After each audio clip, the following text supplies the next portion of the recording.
In the bantamweight division, we have a matchup like it was 1993 Ric Flair versus Mr. Perfect, or WrestleMania number 7 when Macho Man Randy Savage was taking on the Ultimate Warrior. And listen, it's a loser go home match. We have Raoni Barcelos taking on Trevin Jones. And I say that because Raoni Barcelos, and picture this, and I'm not going to make like a reference to, what's that band? What's that rap group?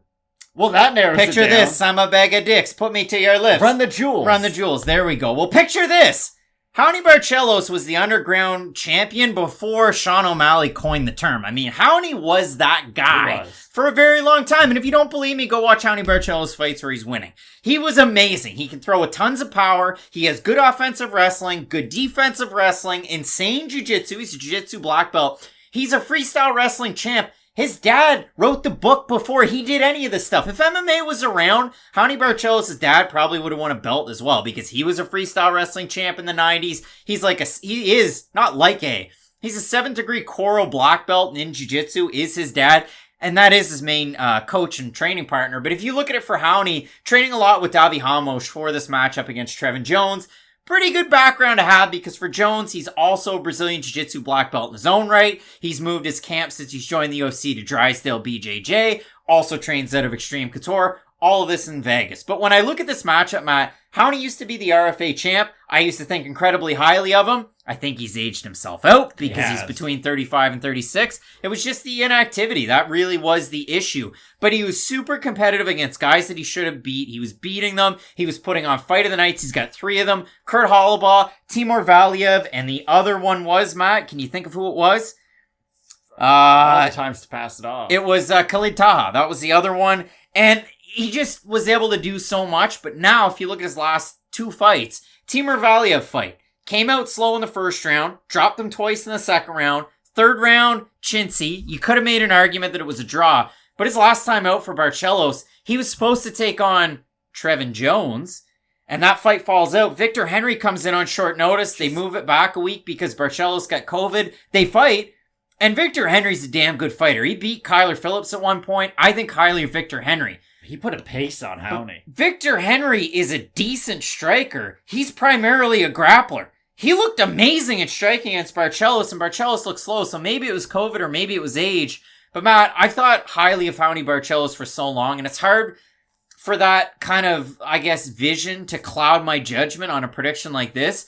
But it's just kind of weird to see him in the last 2 fights kind of falter a little bit. It is odd that both these fighters do have 2 distinct versions to their games. When Trevin Jones is on, he is a power puncher with great wrestling. He's going to use his wrestling to negate yours and really uses an incredible power punching to his benefit on the feet. But the problem is, that's the A version of Jones, let's say. The B version is he doesn't do anything. And that's really the concerning thing about Trevin Jones. If he's not fighting at his peak capacity, he's on the back foot a lot, he's waiting for his opponent, and he's just trying to land that one big counter shot off of the actions that his opponents bring to him. Whereas with Raoni Barcelos, there's the prime version of Raoni, which is that well-rounded fighter you bring up, who can hurt you on the feet, submit you on the mat. But this older version that we've seen of Raoni, he still fights in the same manner that he used to, but now it's almost like he ran a marathon before he got to the cage. Like, there is just that little bit of explosiveness that is lacking from his game, and it almost seems like that little bit of explosion was what made him so unique to begin with, because normally when you deal with a well-rounded athlete, they don't really have that fast twitch to their game too, but Raoni did have that upon his initial run, and we just haven't seen it, like you said. And we don't normally talk about the stats, but I'll throw it up there. That's that graphic from UFC Stats. Look at the differences between the striking of these 2 guys, and it's a small sample size for Trevin Jones. He beat Timur Valiev, so for all you MMA math fans, he beat Valiev and Barcelos lost to Valiev, so therefore Trevin Jones wins this fight. Test positive for the weed. I don't care about that. Well, then it doesn't matter anymore in Vegas, but they still have it as a no contest on his record. How about we change that? But he did get a performance bonus in that matchup. He beats Valiev, and he looked really good against Mario Bautista, who's a very good fighter. Exactly. And that win ages extremely well, because Bautista's looked good as of late. But then Jones goes out and fights Saidya Kakrakhmanov, who's a good offensive wrestler and throws good volume with power, like Barcelos does. And Trevin Jones looks flat, which Trevin Jones, it's got to be said, coming into the UFC, I didn't have high hopes. I thought he had kind of, not lazy grappling, but he'd wait for his opponent, let them take him down, really take his time to get his positions. He'd throw really good counters and he'd sit down on his shots when you're coming in, but a low volume striker. And in the UFC, That's what I've seen in his last 2 fights. He did that against Saidu Kubkakrakmana. He showed up, weigh-ins were tough, and he looked slow as the fight wore on. Basharat kicked him about 400 times. And Javid Basharat's a really good fighter, and I get that. But also, Trevin Jones stayed on his back foot, didn't throw any volume, and he went for takedowns. He went for the most labored, like, across cage, double, like, single leg, He was going ankle pick on one of them, got pushed right off, and then he had no answer, and the cardio didn't look good. And that's the problem with Jones. Again, if plan A isn't working, I'm not all that confident in plan B, C, or D, or even if there is that level or those levels to his game. Again, I think the best version of Trevin Jones could go out there, defend a lot of the takedowns from Raoni, be smart enough defensively on the feet to make it so that Barcelos isn't able to land his own power shots. And then if Jones is able to land a shot on Barcelos, I don't think there's an argument Trevin Jones is the much more heavy-handed between these two.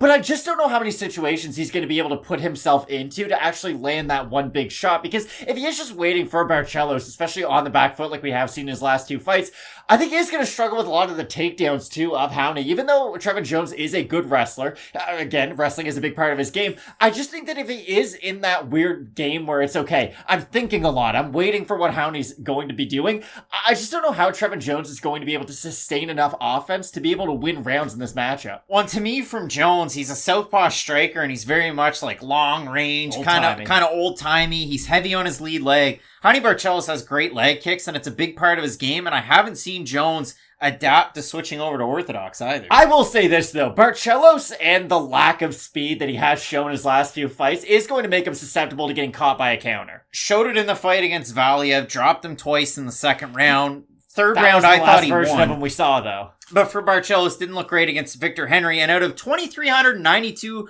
total Tapology votes, 6% had Victor Henry, so it was a giant, incredible upset his last time out. Which version do we get?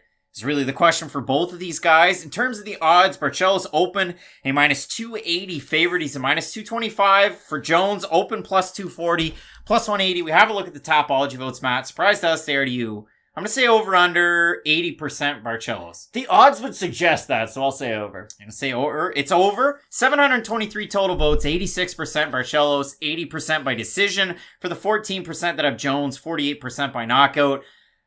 I still think Barcelos has enough in the tank. He throws so much more volume traditionally than Jones, and even in his last 2 fights, he still threw really good volume against Henry and against Valiev. It was just, he didn't have enough volume to match Victor Henry. Henry was the fresher fighter and looked much better in that one, and he was able to drop Timur Valiev twice in the second round, which, according to Valiev's last couple of fights, apparently it's a little easier to do than it used to be. And for Trevin Jones, he was able to do it too. But for Jones, it's the lack of volume. It's the lack of offense. It's the fact that he hasn't been able to get the takedowns in these last couple of fights, where Barcelos, if anything, has such a good wrestling pedigree, takedown defense, and jiu-jitsu in his own right. I have Barcelos, but the thing that holds me back a little bit is the fact that he just has lost a little bit of step in his last 2 fights that concerns me. But I still like Barcelos in this fight. I like Barcelos in this fight, but again, if the best version of Trevin Jones shows up and the Raoni who showed up against Victor Henry shows up, I think Trevin Jones could easily knock him out because that's the kind of power that he does possess in his hands. And if Raoni, again, doesn't really have that step to help him get out of range, I could see him looking really good, landing with a lot of volume. But in the middle of one of his combinations, one of the big counters of Trevin Jones could come out of nowhere and really hurt him. But again, I do think Barcelos has the more well-rounded game, and that's why I predict him. I'm just surprised to see him be this much of a favorite, especially coming off his last 2 performances. I know Jones himself hasn't looked great as of late either. I'm just still a little bit surprised to see Barcelos being almost a 3-1 favorite. Both of us going with Laerte Barcelos' son, Raoni, to get the win. You let us know down below in the comment section who you have in this matchup. Co-main event. Come a rude boy, can you get it up? Taking on Masaran Duba, it's Randy Brown and Francisco Trinaldo. In the main event, Mackenzie Dern taking on Xiaonan. You're going to want to keep it locked in with Fight Night Picks. We always say, let's get into it.